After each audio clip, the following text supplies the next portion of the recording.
ಮೊಸರನ್ನು ಕುಡಿಯುವವರು ಅಂತ ಹೇಳಿದಾಗ ಹೋಗೆಲೆ ನೀವು ಪುಳಿಚಾರುಗಳು. ನಾನಿಲ್ಲಿ ಯಾಕಿದನ್ನು ಹೇಳ್ತಿದ್ದೀನಿ ಅಂದರೆ, ಈ ಕಾವ್ಯ ನಿನ್ನೆಯದಲ್ಲ, ಅದು ಇಂದಿನದು ಮತ್ತು ನಾಳೆಯದೂ ಕೂಡ.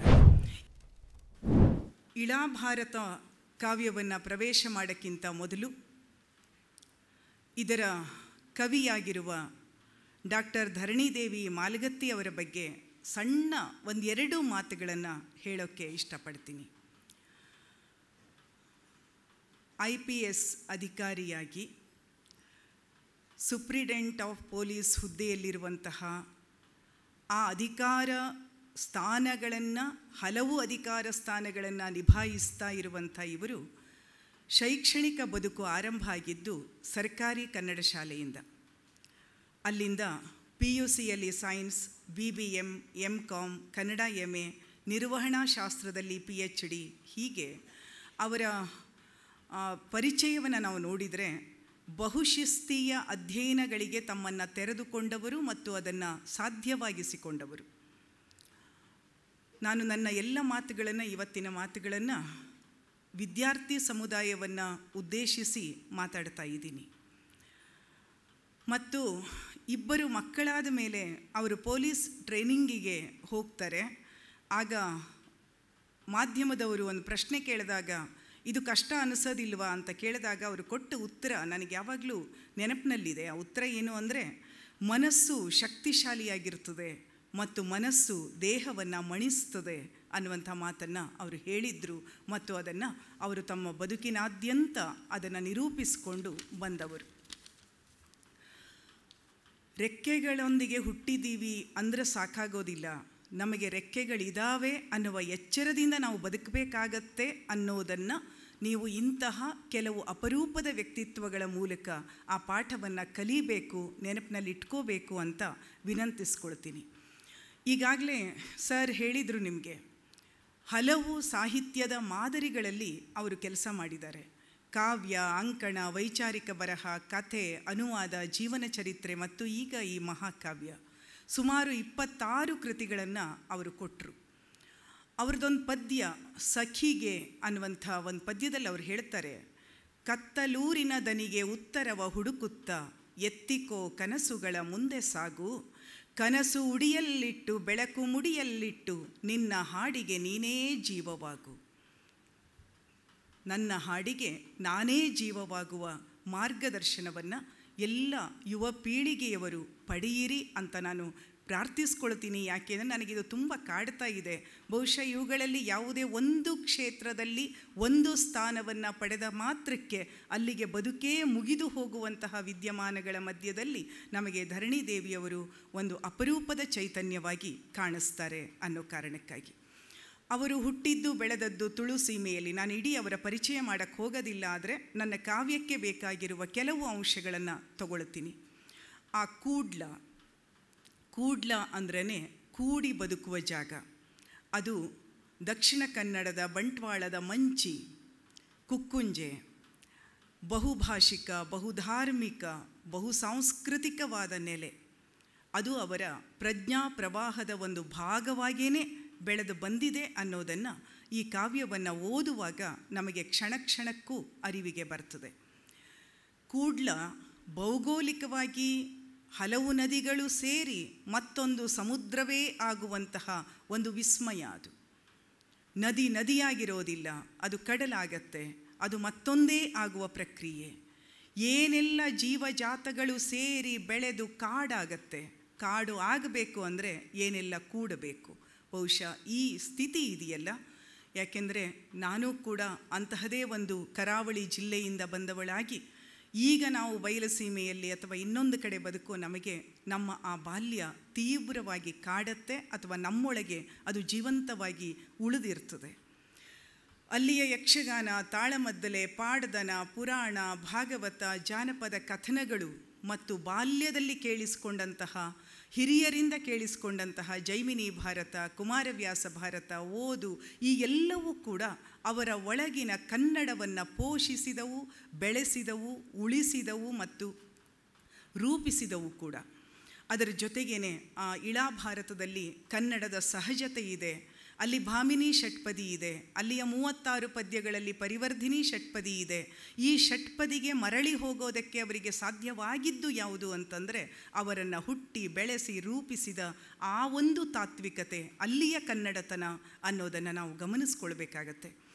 ಹಾಗೆಯೇ ವೈವಾಹಿಕ ಬದುಕಿನ ಮೂಲಕ ಬಿಜಾಪುರದ ಬಯಲುಸೀಮೆಯ ಸಂಪರ್ಕ ಮತ್ತು ಅಲ್ಲಿಯ ಬದುಕು, ಅಲ್ಲಿಯ ಬಹಳ ವಿಸ್ತಾರವಾದಂತಹ ಅಲ್ಲಿಯ ಒಂದು ಕೂಡು ಕುಟುಂಬದ ಜೀವನ, ಅದರ ಜೊತೆಗೆ ಇವತ್ತು ನಾವೆಲ್ಲರೂ ಒಳಗಾಗ್ತಾ ಇರುವಂತಹ ಗ್ಲೋಬಲೈಸೇಷನ್ನ ಪರಿಣಾಮವಾಗಿ ಕುಟುಂಬ ರಚನೆಗಳು ವಿಭಿನ್ನ ಸ್ವರೂಪವನ್ನು ಪಡೀತಾ ಇರುವ, ನಮಗೆ ಬೇಕಾಗಿಯೋ ಬೇಡವಾಗಿಯೋ ಬಹುಭಾಷಿಕ, ಬಹುಧಾರ್ಮಿಕ, ಬಹುಜಾತೀಯವಾದ ಎಲ್ಲ ಸಂಕರಗಳಿಗೆ ನಾವು ತೆರೆದುಕೊಳ್ಳಲೇಬೇಕಾಗಿರುವಂಥ ಅನಿವಾರ್ಯತೆಗಳಿದಾವಲ್ಲ, ಈ ಎಲ್ಲವೂ ಕೂಡಿ ಒಬ್ಬ ಕವಿಯ ಪ್ರಜ್ಞೆಯೊಳಗಿರುವ ಬಹುತ್ವವನ್ನು ರೂಪಿಸಿದವೆ. ಮತ್ತು ಅದಕ್ಕಾಗಿ ಅದನ್ನು ಸಾಧ್ಯವಾಗಿಸಿಕೊಂಡಿದ್ದಕ್ಕಾಗಿ ಇವು ಕೇವಲ ಹೊರಗಿನ ಪ್ರಕ್ರಿಯೆಗಳಾಗಿ ಅವರು ಬಾಳಲಿಲ್ಲ, ಅದು ತನ್ನೊಳಗೇ ಸಂಭವಿಸುವ ಪ್ರಕ್ರಿಯೆಯಾಗಿ ಧರಣಿದೇವಿಯವರು ಬಾಳಿದರು. ಆ ಕಾರಣಕ್ಕಾಗಿಯೇ ಅವರ ಕಾವ್ಯದೊಳಗೆ ಈ ಎಲ್ಲ ಬಹುಸಾಧ್ಯತೆಗಳನ್ನು ಸಾಧ್ಯವಾಗಿಸಿಕೊಳ್ಳುವಂತಹ ಒಂದು ದೊಡ್ಡ ಸಂದೇಶ ಇದೆ ಅನ್ನೋದನ್ನು ನಾವು ಗಮನಿಸಬೇಕು. ಇದಿಷ್ಟು ನಾನು ಧರಣಿದೇವಿಯವರ ಕುರಿತು ವಿದ್ಯಾರ್ಥಿಗಳ ಎದುರಿನಲ್ಲಿ ಹೇಳಬೇಕು ಅಂತ ಅಂದುಕೊಂಡಿರುವ ಮಾತುಗಳು. ನನಗೆ ಕೊಟ್ಟಿರೋ ಕೆಲಸ ಇಳಾಭಾರತ ಅನ್ನುವಂಥ ಈ ಮಹಾಕಾವ್ಯವನ್ನು ಪರಿಚಯಿಸುವ, ಅದರ ಗುಣಗೌರವವನ್ನು ಹೇಳುವಂತಹ ಒಂದು ಕೆಲಸ. 2024ರಲ್ಲಿ ಪ್ರಕಟವಾಗಿ 360 ಪುಟಗಳಲ್ಲಿ ಇರುವ 1705 ಭಾಮಿನಿ ಷಟ್ಪದಿಯ ಕಾವ್ಯಗಳಿರುವ, ಪೀಠಿಕಾ ಪ್ರಕರಣದಲ್ಲಿ 36 ಪರಿವರ್ಧನಿ ಷಟ್ಪದಿಯ ಕಾವ್ಯಗಳಿರುವ, ಚತುರ್ದಶ ಅಯನ 14 ಅಯನಗಳಿಂದ ಕೂಡಿರ್ತಕ್ಕಂತಹ ಒಂದು ಮಹಾಕಾವ್ಯ ಇದು. ಇದರ ಓದು ಒಂದು ವಿಶಿಷ್ಟವಾದ ಅನುಭೂತಿಯನ್ನು ಕೇಳುತ್ತೆ ಮತ್ತು ವಿಶಿಷ್ಟವಾದ ಗಟ್ಟಿತನವನ್ನೂ ಬಯಸುತ್ತೆ.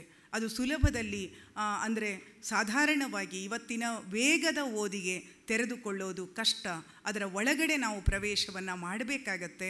ಬಹಳ ಸುಂದರವಾದ ಯಾನವನ್ನು, ಆ ಅನುಭೂತಿಯನ್ನು ಅದು ಒದಗಿಸಿಕೊಡ್ತದೆ. ಇಲ್ಲಿರುವಂಥದ್ದು ಮಹಾಭಾರತದ ಕಥೆ, ಆದರೆ ಪೂರ್ವ ಮಹಾಭಾರತದ ಕಥೆಯೂ ಇದೆ. ನಮಗೆ ಕನ್ನಡ ಸಾಹಿತ್ಯದ ಓದುಗರಿಗೆ ಮಹಾಭಾರತ ಕಥೆ ಗೊತ್ತಾಗೋದೇನೆ ನಾವು ಪ್ರವೇಶ ಮಾಡೋದು ಪಂಪನ ಶಂತನು ಮತ್ತು ಸತ್ಯವತಿಯರ ಮೂಲಕ.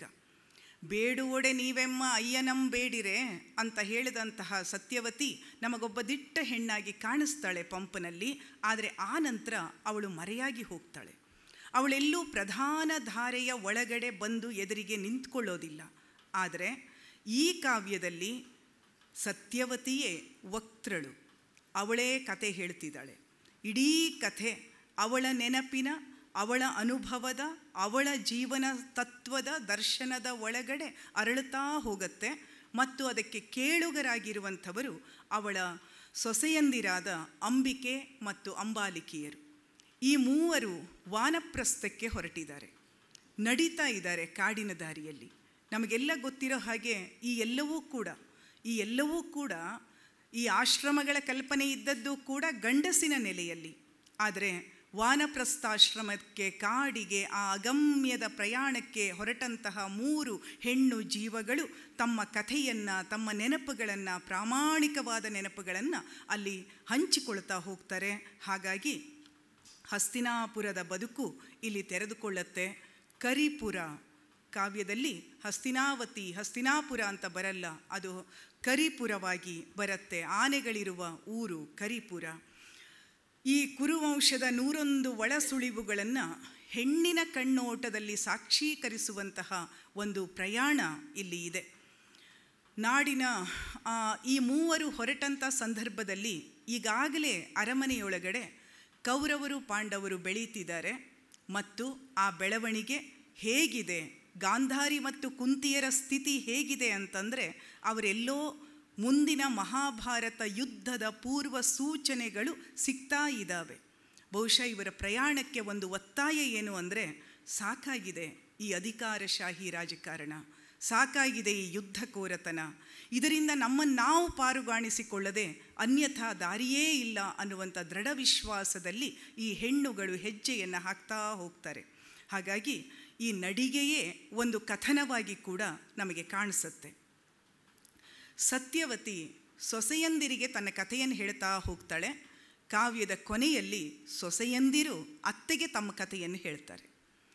ಈ ಹೇಳುವ ಕೇಳುವ ಹೆಣ್ಣಿನ ಸಹಜವಾದವಂಥ ಕಥನ ಕ್ರಮವನ್ನೇ ನಾವು ಎಲ್ಲಿ ಒತ್ತುವರಿ ಮಾಡಿಟ್ಟಿದ್ದೀವಿ, ಎಲ್ಲಿ ಅದನ್ನು ಮುಖ್ಯವಾಹಿನಿಗೆ ತರ್ತಾನೇ ಇಲ್ಲ, ತಂದಿಲ್ಲ, ಅದು ಬೇಕಿಲ್ಲ, ಈ ಎಲ್ಲ ರಾಜಕಾರಣವನ್ನು ಅದು ಹೀಗೆ ನಿವಾಳಿಸಿ ಒಗೆಯುವಂತಹ ಒಂದು ತಂತ್ರವನ್ನು ನಾವು ಈ ಕಾವ್ಯದಲ್ಲಿ ನೋಡ್ತಾ ಇದ್ದೀವಿ. ಈ ಕಾವ್ಯದ ಮಹತ್ವ, ಮಹಿಳಾ ಅಭಿವ್ಯಕ್ತಿಯ ಚರಿತ್ರೆಯೊಳಗೆ ಇದೊಂದು ಮಹತ್ವದ ದಾಖಲೆ. ಮಹಿಳಾ ಅಭಿವ್ಯಕ್ತಿಯ ಚರಿತ್ರೆ ಅಂತಂದರೆ ಪ್ರತಿಭಾ ರೇ ಹೇಳ್ತಾರೆ, ಹೆಣ್ಣಾಗಿರುವುದು ಮತ್ತು ಬರೆಯುವುದು ಈ ಎರಡು ಅಸಂಗತ ಜೋಡಣೆ. ಅಥವಾ ಇದನ್ನು ನಾವು ವಿಸ್ತರಿಸಿಕೊಳ್ಳೋದಾದರೆ, ಹೆಣ್ಣಾಗಿರುವುದು ಮತ್ತು ಬೇರೆ ಯಾವುದೇ ಅಭಿವ್ಯಕ್ತಿ ಇರಬಹುದು, ಅವು ಎಲ್ಲೋ ನಮ್ಮ ಸಾಮಾಜಿಕ ಸ್ಥಿತಿಯ ಒಳಗಡೆ ಒಂದು ಸಂಘರ್ಷದ ಮೂಲಕವೇ ಅದು ಹುಟ್ಟಬೇಕು. ಆ ಸಂಘರ್ಷ ಒಳಗಿನದೂ ಇರಬಹುದು, ಕೌಟುಂಬಿಕವೂ ಇರಬಹುದು, ಸಾಮಾಜಿಕವೂ ಇರಬಹುದು. ನಮ್ಮ ಜನಪದರಲ್ಲಿ ಬರುತ್ತಲ್ಲ, ಮಾತ್ಗಂಟಿ ಮಗಳಲ್ಲ, ತಾಟಿಗಿತ್ತಿ ಸೊಸೆಯಲ್ಲ. ಮಾತು ನಿಷೇಧವಾಗಿರುವ ಜೀವನ. ಅದಕ್ಕೇನೆ ನಮ್ಮ ಜನಪದ ತಾಯಂದಿರು ಹೇಳಿದರು, ಹಾದಿಲಿ ಹೋಗೋರೆ ಹಾಡೆಂದು ಕೇಳಬೇಡಿ, ಹಾಡಲ್ಲ ನನ್ನ ಎದೆಯೂರಿ, ಹಾಡಲ್ಲ ನನ್ನ ಎದೆಯೂರಿ ದ್ಯಾವರೇ, ಬೆವರೆಲ್ಲ ನನ್ನ ಕಣ್ಣೀರು. ಬಹುಶಃ ಹೆಣ್ಣಿನ ಅಭಿವ್ಯಕ್ತಿಯ ಈ ಚರಿತ್ರೆ ಇದೆಯಲ್ಲ, ಇದನ್ನು ಆಗು ಮಾಡಿಕೊಳ್ತಾ, ಈ ಒಂದು ಒಳ ಬಂಡಾಯವನ್ನು ಸಾಧ್ಯ ಮಾಡಿಕೊಳ್ತಾನೆ ಹೆಣ್ಣಿನ ಅಭಿವ್ಯಕ್ತಿ ನಿರೂಪಿತಗೊಳ್ತಾ ಬಂದಿದೆ. ವಿದ್ಯಾರ್ಥಿಗಳಿಗೆ ಗೊತ್ತಿರಬಹುದು, ನಾಗಚಂದ್ರ ಕಂತಿ ಹಂಪರ ಸಮಸ್ಯೆಯ ಬಗ್ಗೆ ಹೇಳ್ತಾನೆ. ಮುಂದೆ ಕಂತಿ ಇಲ್ಲವೇ ಇಲ್ಲ ಅಂತಲೂ ನಮ್ಮ ಸಾಹಿತ್ಯ ಚರಿತ್ರೆಕಾರರು ಹೇಳಿದರು. ಆದರೆ ಹೇಳುವಾಗಲೇ ನಾಗಚಂದ್ರ ಹೇಳ್ತಾನೆ, ಬಹಳ ಗಮನಿಸಬೇಕಾದ ಸಂಗತಿ ಅದು. ಅವನೇನು ಹೇಳ್ತಾನೆ ಅಂದರೆ, ಅರಮನೆಯೊಳಗೆ ರಾಜಕುಮಾರರಿಗಾಗಿ ಅವರ ಬುದ್ಧಿ ಬೆಳೆಯೋದಕ್ಕೆ ಜ್ಯೋತಿಷ್ಮತಿ ತೈಲವನ್ನು ಮಾಡಿ ಇಟ್ಟಿದ್ದರು. ಅರಮನೆಯ ಊಳಿಗದವಳಾದ ಕಂತಿ ಗೊತ್ತಿಲ್ಲದೆ ಅದನ್ನು ಉಪಯೋಗಿಸಿದಳು, ಆದ್ದರಿಂದ ಅವಳು ಬುದ್ಧಿವಂತಳಾದಳು. ಹೆಣ್ಣು ಸಹಜವಾಗಿ ಬುದ್ಧಿವಂತಿಕೆಯಿಂದ ಇರೋದಕ್ಕೆ ಸಾಧ್ಯನೇ ಇಲ್ಲ. ಅವಳು ಇನ್ನೇನೇನೋ ಕಾರಣಗಳಿಗಾಗಿ ಆಗಬೇಕು. ಅಂದರೆ ನಮ್ಮ ಇವತ್ತಿನ ಸಹಜ ಮಾತುಗಳಲ್ಲೂ ಹೆಣ್ಣನ್ನು ಸಬಲೀಕರಣಗೊಳಿಸಬೇಕು.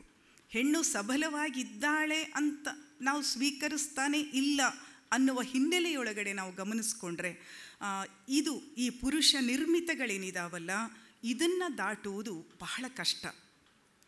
ನಮ್ಮ ಇಡೀ ದೃಷ್ಟಿಕೋನ, ನಾನು ಅದರ ಕಡೆ ತುಂಬ ಮಾತಾಡೋಕ್ಕೆ ಹೋಗಲ್ಲ, ಆದರೆ ಒಂದು ಕ್ಷಣ ನೆನಪಿಸ್ಕೊಳ್ಳಿ. ಗಾಂಧೀಜಿ, ಕಸ್ತೂರಬಾ, ವಚನಕಾರರು, ವಚನಕಾರ್ತಿಯರು, ಜ್ಯೋತಿಬಾ ಫುಲೆ, ಸಾವಿತ್ರಿಬಾಯಿ ಫುಲೆ. ಅಂದರೆ ಒಬ್ಬರು ಮುಂದೆ, ಅವರ ಹಿಂದೆ ಇವರು.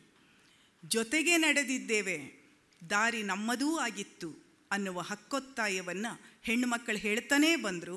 ಆದರೆ ನಾವು ಕೇಳಿಸ್ಕೊಳ್ತಾನೇ ಇಲ್ವಾ ಅನ್ನುವಂಥ ಪ್ರಶ್ನೆಯನ್ನು ಮಹಿಳಾ ಅಭಿವ್ಯಕ್ತಿಯ ಹಿನ್ನೆಲೆಯೊಳಗಡೆ ನಾವು ಗಮನಿಸ್ಕೊಳ್ಬೇಕು. ಕನ್ನಡ ಸಾಹಿತ್ಯ ಚರಿತ್ರೆಯೊಳಗಡೆ, ಆಧುನಿಕ ಕನ್ನಡ ಸಾಹಿತ್ಯ ಚರಿತ್ರೆಯಲ್ಲಿ ಹಲವಾರು ಇಂಥ ಕೃತಿಗಳು ಬಂದಿದ್ದಾವೆ. ಯಾದ್ ವಶೇಂ, ಸೀತೆ ರಾಮ ರಾವಣ ಮತ್ತು ವಿಮುಕ್ತಿ, ವೈದೇಹಿಯವರ ಕಥೆಗಳು, ಗಾಂಧಿ ಬಂದ, ಎಚ್ ನಾಗವೇಣಿಯವರ ಕೃತಿಗಳು, ಇವೆಲ್ಲ ಒಂದು ಸೀಮೆಯನ್ನು ಉಲ್ಲಂಘನೆ ಮಾಡ್ತಕ್ಕಂಥ ಒಂದು ದೊಡ್ಡ ಪ್ರಯತ್ನಗಳು. ಆ ದೊಡ್ಡ ಪ್ರಯತ್ನಗಳ ಪಟ್ಟಿಗೆ ಅಂಥ ಒಂದು ಮಹತ್ವದ ಕೃತಿಯಾಗಿ ನಾನು ಇಳಾಭಾರತ ಕೃತಿಯನ್ನು ಇಟ್ಟುಕೊಳ್ಳೋದಕ್ಕೆ, ನಮ್ಮ ಚರಿತ್ರೆಯಲ್ಲಿ ಅದಕ್ಕೊಂದು ಮಹತ್ವದ ಸ್ಥಾನ ಇದೆ ಅನ್ನೋದನ್ನು ಒತ್ತಿ ಹೇಳೋದಕ್ಕೆ ಬಯಸ್ತೀನಿ. ಮಹಿಳೆಯ ಕೃತಿಗಳ ಬಗ್ಗೆ, ಮಹಿಳಾ ಸಾಹಿತ್ಯದ ಬಗ್ಗೆ ನಮ್ಮ ವಿಮರ್ಶೆ ಯಾವತ್ತೂ ಒಂದು ಉದಾರವಾದಿ ನೆಲೆಯನ್ನು ತಳೆದಿದೆ ಅಥವಾ ಮೌನವನ್ನು ತಳೆದಿದೆ. ಈ ಎರಡೂ ಅಪಾಯಕಾರಿ ನಿಲುವುಗಳು ಅನ್ನೋದನ್ನು ನಾವಿವತ್ತು ಗಮನಿಸ್ಕೊಳ್ತಾ ಇದ್ದೀವಿ. ಈ ಕೃತಿಯಲ್ಲಿ ನಾವು ಗಮನಿಸಬೇಕಾಗಿರೋ ಬಹಳ ಮುಖ್ಯವಾದ ವಿಷಯ ಏನು ಅಂದರೆ, ಹೆಣ್ಣಾಗಿ ಜಗತ್ತನ್ನು ನೋಡುವಂತಹ ಒಂದು ದೃಷ್ಟಿಕೋನ ಅತ್ಯಂತ ಸ್ಪಷ್ಟವಾಗಿದೆ. ಮೊದಲನೇ ಪದ್ಯದಲ್ಲೇನೆ ಧೀ ಮಹಾಶಕ್ತಿಯೇ ವಂದಿಪೆ ಕಾವ್ಯಕ್ಕೆ ಓನಾಮವ ಬರೆಸು ಅಂತ ಪ್ರಾರ್ಥನೆ ಇದೆ. ಆ ಧೀಶಕ್ತಿ ಅಂದ ತಕ್ಷಣ ನಮಗೆ ನೆನಪಾಗತ್ತೆ, ಧಿಯೋ ಯೋನ ಪ್ರಚೋದಯಾತ್ ಅನ್ನೋ ಗಾಯತ್ರಿ ಮಂತ್ರವನ್ನು ಹೆಣ್ಣು ಕೇಳಿಬಿಟ್ರೆ ಅವಳ ಕಿವಿಗೆ ಕಬ್ಬಿಣವನ್ನು ಕಾಸಿ ಸುರಿಯಬೇಕು ಅನ್ನುವ ಮನುಧರ್ಮಶಾಸ್ತ್ರದ ಚಿಂತನೆಯ ಮಾರ್ಗದಿಂದ ದೂರ ಬಂದಾಗಿದೆ. ಈಗ ನಮ್ಮ ಧೀಶಕ್ತಿಯನ್ನು ನಾವು ಉದ್ದೀಪಿಸಿಕೊಳ್ಳುವ ಪ್ರಾರ್ಥನೆಯನ್ನು ಮಾಡಬಲ್ಲವರಾಗಿದ್ದೇವೆ. ಚರಿತ್ರೆಯ ಇಷ್ಟು ದೀರ್ಘ ನಡಿಗೆಯನ್ನು ನಾವು ಗಮನಿಸ್ಕೊಳ್ಬೇಕಾಗತ್ತೆ. ಇಲ್ಲಿ ನಾವು ನೋಡಬೇಕಾಗಿರೋದು ಕೇವಲ ಹೆಣ್ಣು ಬಾಳಿನ ಕಥೆಗಳು ಮಾತ್ರವೇ ಅಲ್ಲ. ಕೇವಲ ಹೆಣ್ಣು ಬಾಳಿನ ಕಥೆಗಳು ಮಾತ್ರವೇ ಅಲ್ಲ, ಇಲ್ಲಿ ಇಡೀ ಚಂದ್ರವಂಶದ ಕಥೆ ಇದೆ. ಆ ಚಂದ್ರವಂಶದಲ್ಲಿ ನಡೆದಂತಹ ದ್ವಂದ್ವಗಳು, ಸಂಘರ್ಷಗಳು, ಅಲ್ಲಿ ನಡೆದಂತಹ ಮನುಷ್ಯ ಕುಲದ ಕಥನಗಳು, ಈ ಎಲ್ಲವೂ ಇದರಲ್ಲಿ ಪಾಲ್ಗೊಳ್ಳುತ್ತವೆ. ಅದರ ಜೊತೆಗೆ ಒಂದು ಪದ್ಯದಲ್ಲಿ ಕವಿಯತ್ರಿ ಹೇಳ್ತಾರೆ, ಮಹಿಳೆ ಎನ್ನುವುದು ಬಿಡಿಸಿ ನೋಡಲು ಮಹವು ಮತ್ತಿಳೆ ಎಂಬ ಶಬುದಗಳಿಹವು, ಇಳೆಯು ಮೇದಿನಿಯ ಹೆಸರಿನ ಇನ್ನೊಂದು ರೂಪದಲ್ಲಿ. ಮಹಿಳಾ ನೆಲೆಯನ್ನು ಕೇಂದ್ರವಾಗಿಟ್ಟುಕೊಂಡು ಹೊರಡುವಾಗಲೂ ಕೂಡ ಮಹಿಳಾ ಚರಿತ್ರೆಯನ್ನೇ ನಾನು ಆಯ್ದು ಕಟ್ಟುವುದಲ್ಲ ಅನ್ನುವ ಸ್ಪಷ್ಟೀಕರಣ ಇದೆಯಲ್ಲ, ಇದು ಸ್ತ್ರೀವಾದದ ಇವತ್ತಿನ ಹೆಣ್ಣೋಟದ ಬಹಳ ಖಚಿತವಾದ ಮತ್ತು ಬಹಳ ಮುಖ್ಯವಾದ ಹೆಜ್ಜೆ, ಗುರುತು ಅಂತ ನಾನು ನೋಡೋದಕ್ಕೆ ಇಷ್ಟಪಡ್ತೀನಿ. ಯಾಕೆಂದರೆ ಇಲ್ಲಿ ಬಾಳೆಲೆಯ ಹಾಗೆ ಪುರೂರವನನ್ನು ಜಾಡಿಸಿ ಹೊರಟು ಹೋದಳು ಊರ್ವಶಿ. ಇಲ್ಲಿ ಜಾಡಿಸುವ ಪ್ರಕ್ರಿಯೆ ಇದೆಯಲ್ಲ, ಅದು ಊರ್ವಶಿಗೂ ಇದೆ, ಅದು ಎಲ್ಲರಿಗೂ ಇದೆ. ಅದು ಹೇಗೆ ನಡೆದಿದೆ ಈ ಕಥನದ ಒಳಗಡೆ, ಚರಿತ್ರೆಯ ಒಳಗಡೆ ಅನ್ನೋದನ್ನು ನಾವು ನೋಡ್ತೀವಿ. ಹೆಣ್ಣುತನ ಗಂಡುತನ ಅನ್ನುವಂಥ ಗುಣ ವರ್ಗೀಕರಣ ಇದೆಯಲ್ಲ, ಅದು ಸಲ್ಲದ್ದು ಅನ್ನುವಂಥ ಸ್ಪಷ್ಟತೆ ಇದೆ. ಸತ್ಯವತಿಯ ತಂದೆ ದಾಶರಾಜ ಪರಾಶರನ ಸಂಪರ್ಕದಿಂದ ಮಗಳ ದೇಹದಲ್ಲಿ ಮನಸ್ಸಿನಲ್ಲಿ ಆದಂಥ ಬದಲಾವಣೆಗಳನ್ನು ಗುರುತಿಸ್ತಾನೆ. ಅನಪೇಕ್ಷಿತವಾಗಿ ಅವಳ ಬದುಕಿನಲ್ಲಿ ಅದು ನಡೆದು ಹೋಗುತ್ತೆ. ನಾವಿಲ್ಲಿ ಗಮನಿಸಬೇಕು, ಯಾವ ಪೂರ್ವ ಕಥನಗಳಿದಾವೋ ಆ ಪೂರ್ವ ಕಥನಗಳನ್ನು ವಿರೋಧಿಸಿ ಅಥವಾ ಅದನ್ನು ಅಲ್ಲಗಳೆದು ಈ ಕಾವ್ಯ ಹುಟ್ಟತ್ತೆ. ನಮ್ಮ ಮೂಲ ಕಾವ್ಯಗಳಲ್ಲಿ ಪರಾಶರ ಮುನಿ ಮತ್ತು ಸತ್ಯವತಿಯರಿಂದ ವೇದವ್ಯಾಸ ಜನಿಸಿದನು. ಅದೊಂದು ಮಹೋನ್ನತವಾದ ಯಾವುದೋ ಒಂದು ದೈವಿಕವಾದಂತಹ ನೆಲೆಯಲ್ಲಿ ಅದು ಚಿತ್ರಿಸಲ್ಪಟ್ಟಿದೆ. ಆದರೆ ಇಲ್ಲಿ ಸತ್ಯವತಿ ಇದ್ದಾಳೆ, ಸತ್ಯವತಿ ಮಾತಾಡ್ತಾಳೆ, ಸತ್ಯವತಿ ತನ್ನ ಅನುಭವಗಳನ್ನು ಹಂಚ್ಕೋತಾಳೆ, ಕೊನೆಯಲ್ಲಿ ಹಂಚ್ಕೋತಾಳೆ. ಆದರೆ ಇಲ್ಲಿ ಅಪ್ಪ ಇದಾನಲ್ಲ, ಮಗಳ ಸ್ಥಿತಿಯನ್ನು ನೋಡಿ ಕಂಗಾಲಾಗ್ತಾನೆ. ಆ ದಾಶರಾಜ ಅಪ್ಪನಕ್ಷಿಯ ಜಲವು ತುಳುಕಿತು, ತಿಪ್ಪೆಯಾಗಿರೆ ಮನವು, ಗಾಯದೊಳುಪ್ಪ ಸುರಿದಂತಿರಲು ವೇದನೆಯೊಡನೆ ಕೂಗಿದನು, ಇಪ್ಪೆನೇ ಬಿಟ್ಟವನ ಬದುಕಲು ತಪ್ಪದದು ಸಾವವಗೆ ನಿಶ್ಚಿತ ಒಪ್ಪು, ಹೇಳವನಾವದುರುಳನು ಹೇಳು ನಂದಿನಿಯೇ. ಆತ ಮಗಳನ್ನು ಬೈಯೋದಿಲ್ಲ, ಆತ ಮಗಳ ಈ ಕಷ್ಟಕ್ಕೆ ಅಥವಾ ಈ ಸಮಸ್ಯೆಗೆ ಕಾರಣನಾದವನು ಯಾರು ಅಂತ ಕೇಳ್ತಿದ್ದಾನೆ. ಇದು ಬಹಳ ಮುಖ್ಯವಾದ ಸಂಗತಿ ಅಂತ ನನಗೆ ಅನಿಸುತ್ತೆ. ಅದಕ್ಕೇ ಸತ್ಯವತಿಗೆ ಮುಪ್ಪಾನ ಕಾಲದಲ್ಲೂ ಕೂಡ ಅಪ್ಪ ನೆನಪಾದರೆ ಗಂಟಲು ಕಟ್ಟತ್ತೆ, ಗಂಟಲು ಉರಿಯಾಗತ್ತೆ. ಒಂದು ಕಡೆ ಈ ಸತ್ಯವತಿ ಮತ್ತು ಅವಳ ಅಪ್ಪನ ಸಂಬಂಧ ಇದೆ, ಇನ್ನೊಂದು ಕಡೆಗೆ ಕಾವ್ಯದ ಕೊನೆಯ ಭಾಗಕ್ಕೆ ನಾವು ಬಂದರೆ ಶಕುಂತಲೆ ಮತ್ತು ಕಣ್ವರ ಸಂಬಂಧಗಳಿದ್ದಾವೆ. ಈ ಶಕುಂತಲೆಗೆ ಮೂಲ ಶಾಕುಂತಲದ ಕತೆ, ನಮಗೆ ಗೊತ್ತಿರುವ ಕತೆ ಮತ್ತು ಇಲ್ಲಿಯ ಕತೆ ಸಂಪೂರ್ಣವಾಗಿ ಅಥವಾ ವಸ್ತುನಿಷ್ಠವಾಗಿ ಬೇರೆಯಾಗ್ತಾ ಹೋಗುತ್ತೆ. ಇಲ್ಲಿ ಶಕುಂತಲೆಗೆ ಕಣ್ವರ್ ಹೇಳ್ತಾರೆ, ಸುಮ್ಮನೆಲ್ಲವ ಸಹಿಸಿ ನುಂಗುವುದೆಮ್ಮ ಜೀವನವಾಗಬಾರದು. ನೀನು ದುಷ್ಯಂತನ ಈ ಎಲ್ಲ ನಡವಳಿಕೆಯನ್ನು ಸಹಿಸಿಕೊಂಡು ನಿನ್ನ ಮಗನನ್ನು ಕರ್ಕೊಂಡು ಕಾಡಿನಲ್ಲೇ ಉಳಿದು ಬಿಡ್ತೀಯ ಅಂತಂದರೆ ಅದು ಖಂಡಿತವಾಗಿಯೂ ಸರಿಯಾದದ್ದಲ್ಲ. ಯಾಕೆಂದರೆ ಮಗನಿಗೆ ಸಿಗಬೇಕಾದಂತಹ ಅವನ ಹಕ್ಕೊತ್ತಾಯಗಳು ಅವನಿಗೆ ಸಿಗಲೇಬೇಕು, ಅವನಿಗೆ ಸಿಗಬೇಕಾದಂತಹ ಸ್ಥಾನಮಾನಗಳು ಅವನಿಗೆ ಸಿಗಬೇಕು. ಆದ್ದರಿಂದ ನೃಪತಿ ನೀಡಲಿ ನಿನ್ನ ಹಕ್ಕುಗಳ, ನಿನ್ನ ಹಕ್ಕನ್ನು ಕೇಳೋದಕ್ಕಾಗಿ ನೀನು ಅರಮನೆಗೆ ಹೋಗಬೇಕು ಅಂತ ಹೇಳುವಂತಹ ಕಣ್ವರಿದ್ದಾರೆ. ಹಾಗಾಗಿಯೇ ಅಪ್ಪನನ್ನು ಬೀಳ್ಕೊಳ್ಳುವಾಗ ಶಕುಂತಲೆ ಹೇಳ್ತಾಳೆ, ಎಳಸುತನದಲ್ಲಿ ಜನಕ ನಿನ್ನಯ ಬಳಿಯಲಿ ಅನೃತವ ನುಡಿದುದಿದ್ದರೆ, ತಿಳಿಯದೆಯೋ ಮೇಣ್ ತಿಳಿದೋ ಅಪ್ರಿಯ ಕಾರ್ಯವ ಮಾಡಿದರೆ, ಉಳಿಸದೆಯೇ ಲೇಷವನು ಮನಸ್ಸಲಿ ಕಳೆದು ಮರೆಯನೆ ಮುನಿಯ ಕಣ್ಣಲ್ಲಿ ತುಳುಕಿದವು ಹನಿ ಎರಡು ಮಾನವ ಸಹಜ ಧರ್ಮದಲ್ಲಿ. ಕಣ್ವರ ಕಣ್ಣು ತೋಯತ್ತೆ, ಅಲ್ಲಿ ಸತ್ಯವತಿಯ ಅಪ್ಪನ ಕಣ್ಣು ತೋಯತ್ತೆ. ನಮಗೆ ಇದನ್ನು ಓದುವಾಗ ರಾಮಾಯಣದಲ್ಲಿ ಇರುವಂತಹ ಇಬ್ಬರು ತಂದೆಯಂದಿರಿದಾರಲ್ಲ, ಒಬ್ಬ ಕೇಕಯ ರಾಜ, ಮಂಥರೆ ಅನ್ನುವಂತಹ ಒಂದು ದಸ್ಯು ಶಿಶುವನ್ನು ತಂದು ಪೊರೆದ ರಾಜ, ಇನ್ನೊಬ್ಬ ಜನಕ ರಾಜ, ಸೀತೆಯನ್ನು ತಂದು ಪೊರೆದ ರಾಜ.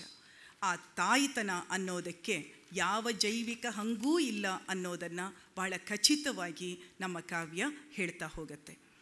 ಹೆಣ್ಣು ನೋಟಕ್ರಮದಿಂದ ಪುರಾಣ ಮಹಾಕಾವ್ಯಗಳನ್ನು ನಿರ್ವಚನ ಮಾಡೋ ಅಗತ್ಯ ಇದೆಯಾ ಅನ್ನೋ ಪ್ರಶ್ನೆಯನ್ನು ನಾವು ಎದುರುಗೊಂಡ್ರೆ, ಯಾಕೆಂದರೆ ನಮ್ಮ ಅಕ್ಕ ಹೇಳಿದ್ಲು, ಪುರಾಣವೆಂಬುದು ಪುಂಡರ ಗೋಷ್ಠಿ, ಬಿಟ್ಬಿಡಿ ಅದನ್ನು.